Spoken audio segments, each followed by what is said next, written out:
Creative modern class में आपका स्वागत है। आज हम लोग समास को पढ़ेंगे। इसे भी बोर्ड एग्जाम के व्यू से यह भी काफ़ी इम्पोर्टेंट है और इससे भी ऑब्जेक्टिव क्वेश्चन आते हैं। चलिए क्लास स्टार्ट करते हैं। समास। समास समास का संस्कृत में एक परिभाषा है, एक पदी भावः समासः, अर्थात जब अनेक पद मिलकर एक हो जाते हैं उसे समास कहते हैं। ठीक ना? जब अनेक पद मिलकर एक हो जाए तो उसे समास कहते हैं। फिर आगे चलते हैं। समास के भेद। संस्कृत में समास के मुख्यतः 4 भेद होते हैं। कहीं कहीं आपको 6 भेद भी मिलेगा। ठीक है, वो ऑप्शन पे भी डिपेंड करता है। फिर देखिए, मुख्यतः 4 ही हैं। पहला है अव्ययभाव समास, फिर दूसरा क्या है तत्पुरुष समास, तीसरा द्वंद्व समास, चौथा बहुव्रीहि समास। अब ये 4 प्रकार हैं। उसमें पहला समास आता है अव्ययभाव समास। उसका संस्कृत में परिभाषा पूछता है बोर्ड एग्जाम में भी, और कभी कभी समास का भी परिभाषा आपको यहाँ एक पदी भाव समास ये भी पूछ देता है। सिर्फ आपसे कैसे पूछेगा, एक पदी भाव लिख देगा, ऑप्शन दे देगा, समास, संधि, कारक कुछ भी दे देगा।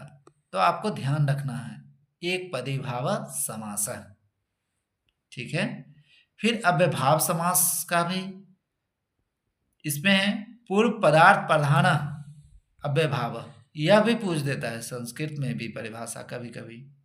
ठीक है, तो आपको ध्यान रखना पड़ेगा पूर्व पदार्थ प्रधान अव्ययभाव, अर्थात पूर्व मतलब पहले, यानी कहता है जिस समास का पहला पद प्रधान हो उसे अव्ययभाव समास कहते हैं।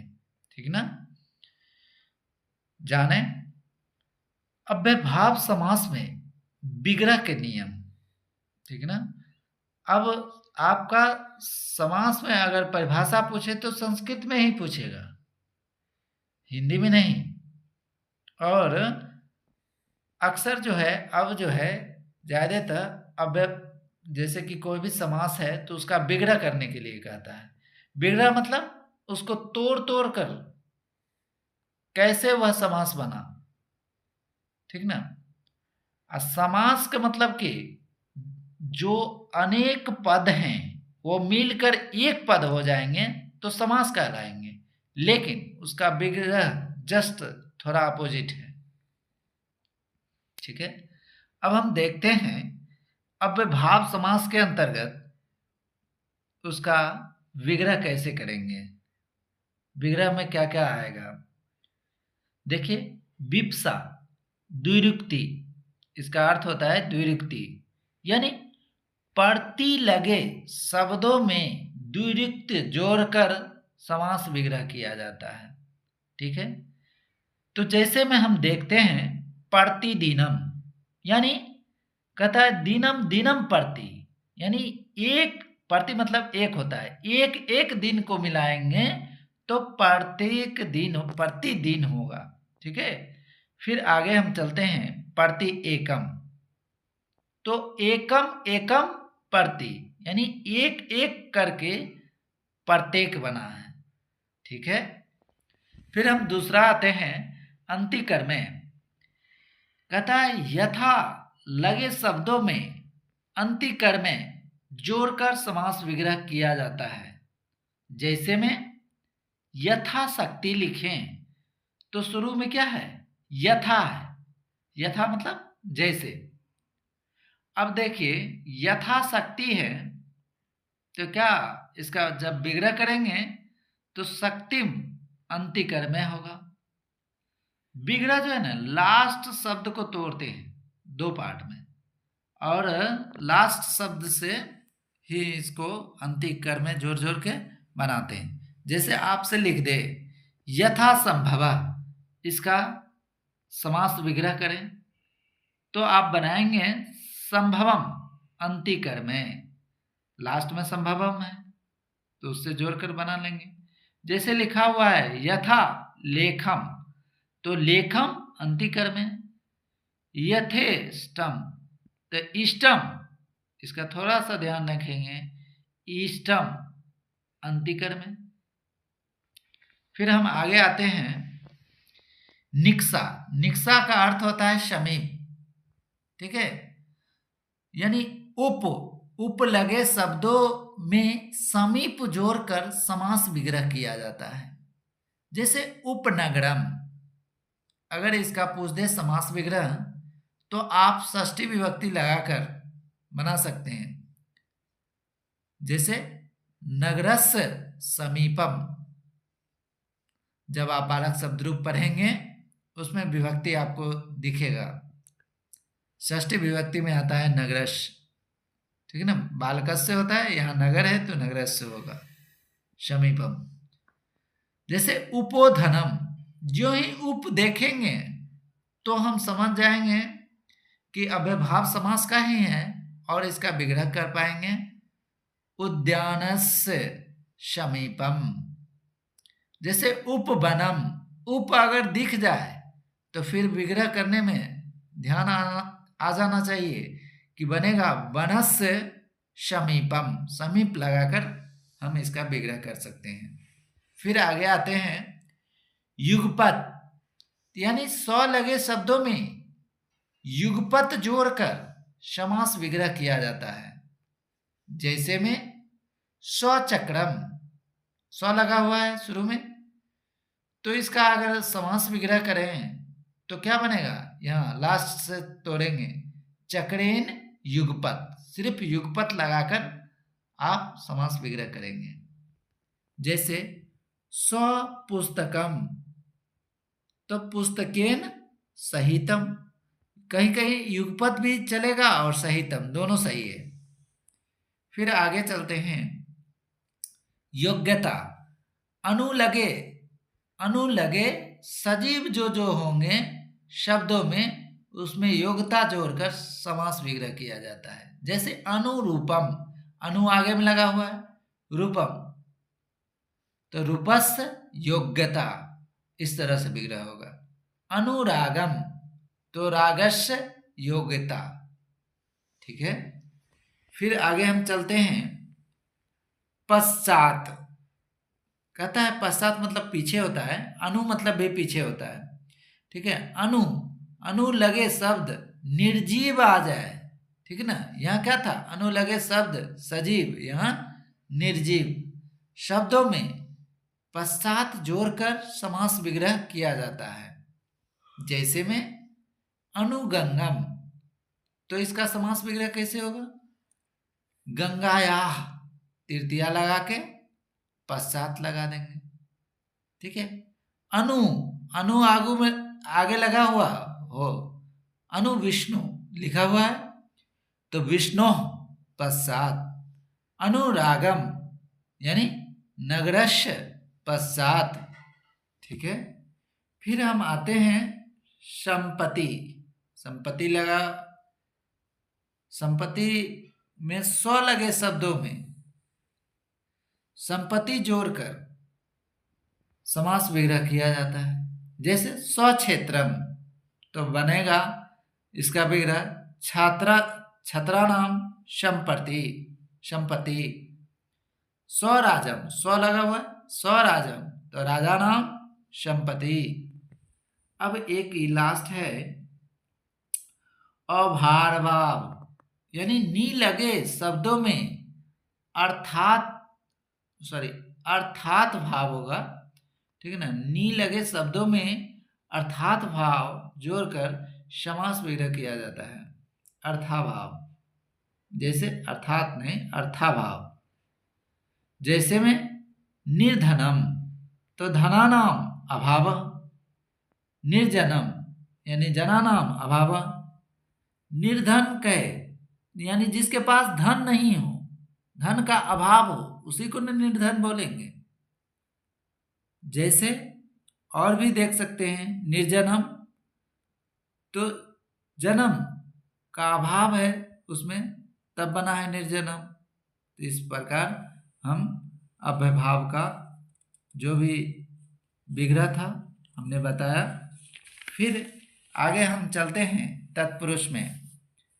तत्पुरुष समास कहता है उत्तर पदार्थ प्रधान तत्पुरुष। इसका परिभाषा है उत्तर पद यानी अंतिम पद कह सकते हैं इसको, ठीक है ना। पूर्व पद में मतलब पूर्व मतलब पहले और उत्तर मतलब अंतिम। कोई भी शब्द को जब हम तोड़ेंगे दो पार्ट में, जैसे एक एग्जाम्पल लिया जाए, जैसे ग्राम सुखम, तो पहला पद इसमें क्या है, ग्राम है, और यहाँ सुखम दूसरा पद है। तो कहता है उत्तर पद प्रधान यानी अंतिम पद प्रधान हो, उसको तत्पुरुष समास कहेंगे, ठीक है। फिर समास के भेद हैं, ठीक है ना। कहता है तत्पुरुष समास के भेद, दो भेद हैं, एक व्याधिकरण तत्पुरुष, एक समाधिकरण तत्पुरुष। व्याधिकरण तत्पुरुष के 6 भेद होते हैं, व्याधिकरण तत्पुरुष के कितने भेद, 6 भेद होते हैं। अब चलते हैं, इसमें द्वितीया से स्टार्ट होता है। द्वितीया तत्पुरुष कहता है जिस समास के प्रथम पद में द्वितीया विभक्ति का चिन्ह लगा रहे उसे द्वितीया तत्पुरुष समास कहते हैं। जैसे ग्राम सुखम, तो इसको जब विग्रह करेंगे तो बनेगा ग्रामम सुखम, इसमें द्वितीया लगा हुआ है, तो इससे समझ जाएंगे कि द्वितीया तत्पुरुष है। आपसे क्वेश्चन इस तरह से पूछेगा एग्जाम में कि ग्रामम सुखम में कौन सा तत्पुरुष समास है, इस तरह से भी पूछ सकता है, तो आप बताएंगे द्वितीया तत्पुरुष समास है। या आपसे इस तरह से भी क्वेश्चन पूछ देगा ग्राम सुखम यह कौन सा समास है, तो तत्पुरुष समास है, क्योंकि सुख है तो किसको सुख है, गांव को सुख है, यानी अंतिम पद प्रधान है इसमें। सुख है तो किसको, क्वेश्चन करेंगे सुख है तो किसको, तो गांव को। इस प्रकार हम पकड़ पाएंगे कि तत्पुरुष समास है। फिर आगे एग्जाम्पल है धनापन, यानी इसमें द्वितीय लग के बनेगा धनम आपन। फिर आगे चलते हैं, तृतीया तत्पुरुष जिस समास के प्रथम पद में तृतीया विभक्ति का चिन्ह लगा है उसे तृतीया तत्पुरुष समास कहते हैं। जैसे में लिखा ज्ञानहीन, तो आपसे पहला क्वेश्चन क्या आएगा, ज्ञानहीन कौन सा समास है, तो हमने परिभाषा में कहा है या बताया है कि जिस समास का अंतिम पद या उत्तर पद प्रधान हो उसे तत्पुरुष समास कहते हैं। तो इससे ये शब्द में हीन है, किससे, तो ज्ञान से। तो से आया, कर्ता ने कर्म को करण से, तृतीया है तो इसमें तृतीया लगाकर हम तत्पुरुष समास बनाएंगे, विग्रह करेंगे, ठीक ना। अगर पहचान करना हो तो इससे अंतिम पद से क्वेश्चन करेंगे और हमको जो उत्तर प्राप्त होगा उससे समझ जाएंगे कि तृतीया तत्पुरुष है। तो हीन है किससे, तो ज्ञान से, उसको बोलेंगे ज्ञानहीन, इसलिए यह तत्पुरुष समास है, तृतीया तत्पुरुष समास है। और अगर इसका विग्रह करना चाहेंगे तो ज्ञानेन हीन, जैसे में फिर देखिए धनहीन, हीन है किससे, तो धन से, तो इसका तृतीया में क्या हो जाएगा, धनेन हीन। फिर चतुर्थी तत्पुरुष समास जिस समास के प्रथम पद में चतुर्थी विभक्ति का चिन्ह लगा रहे उसे चतुर्थी तत्पुरुष समास कहते हैं। जैसे में भूत बलि, तो इसका अगर समास विग्रह किया जाए तो बालकाय होता है चतुर्थी में, यहाँ क्या हो जाएगा, भूताय बलि, ठीक ना। देखिए गौ सुखम, इसमें अगर इसका विग्रह किया जाए तो गवे सुखम होगा। फिर आगे देखते हैं पंचमी तत्पुरुष समास जिस समास के प्रथम पद में पंचमी विभक्ति चिन्ह लगा रहे उसे पंचमी तत्पुरुष समास कहते हैं। जैसे अगर कह दे पदच्युतः, तो इसका समास विग्रह हो जाएगा पदाच्युतः, यानी पद से मुक्त या पद से युक्त, ठीक ना। फिर आगे देखते हैं पद मुक्तः, पदात् मुक्तः, इसका विग्रह इस तरह से बनेगा। फिर आते हैं षष्ठी तत्पुरुष समास में। जिस समास के प्रथम पद में षष्ठी विभक्ति का चिन्ह लगा रहे उसे षष्ठी तत्पुरुष समास कहते हैं। ये काफी इंपॉर्टेंट है, यहां से क्वेश्चन आता है। जैसे लिखा रहे राजपुत्र, अगर इसका समास विग्रह आपसे पूछ दे तो षष्ठी लगा के राज्ञः पुत्र बनेगा। या आपसे पूछ दे कि राजपुत्र में कौन सा समास है, तो आप तत्पुरुष समास का परिभाषा पीछे पढ़े हैं, उसमें अंतिम पद को चूज करेंगे। पुत्र है किसका? राजा का है तो षष्ठी विभक्ति लगेगा। और कारक में हम षष्ठी में क्या पढ़ते हैं? कर्ता ने कर्म को करण से संप्रदान को के लिए अपादान से संबंध का के की पढ़ते हैं। तो यहाँ क्वेश्चन जब हम लास्ट से करेंगे, पुत्र है किसका? राजा का, तो यहाँ षष्ठी में आया का, तो इसलिए इसमें षष्ठी विभक्ति लगेगी राज्ञः पुत्र, ठीक है। देवेंद्र, ठीक है, तो देवानाम इंद्र बनेगा। ये भी पूछता है खूब। गंगा जलम कौन सा समास है? तो षष्ठी तत्पुरुष, ठीक है, ये भी ध्यान रखना पड़ेगा षष्ठी। तो इसका क्या बनेगा विग्रह? गंगाया जलम। अब आगे लास्ट पढ़ते हैं सप्तमी तत्पुरुष।